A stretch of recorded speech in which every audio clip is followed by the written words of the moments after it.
लाखो भाविकांची श्रद्धास्थान असलेल्या शिखर शिंगणापूर येथे वार्षिक यात्रेचा मुख्य दिवस मोठ्या उत्साहात आणि भक्तिभावाच्या वातावरणात पार पडला। पहाटेपासूनच भाविकांनी देवदर्शनासाठी मोठी गर्दी केली होती। परिसरात हर हर महादेवच्या घोषणांनी वातावरण भारावून गेलं होतं। यात्रेच्या मुख्य दिवशी विशेष आकर्षण ठरला तो मुंगी घाट। डोंगर रांगांमधून जाणारा हा घाट भाविकांसाठी नेहमीच थरारक अनुभव देणारा मानला जातो। अरुंद व वळणावळणाच्या रस्त्यांमुळे येथे वाहन चालवताना चालकांची कसोटी लागते, तर पायी जाणाऱ्या भाविकांना साहसाचा वेगळाच आनंद मिळतो।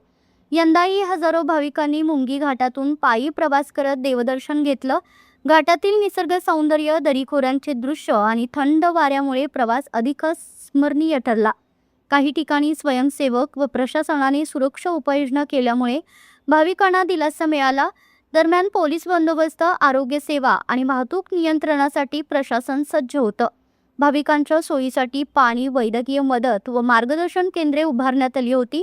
एकूणच शिखर शिंगणापूर यात्रेचा मुख्य दिवस भक्तिभाव, उत्साह आणि साहस यांचा संगम ठरत भाविकांच्या मनात अविस्मरणीय ठसा उमटवून गेला।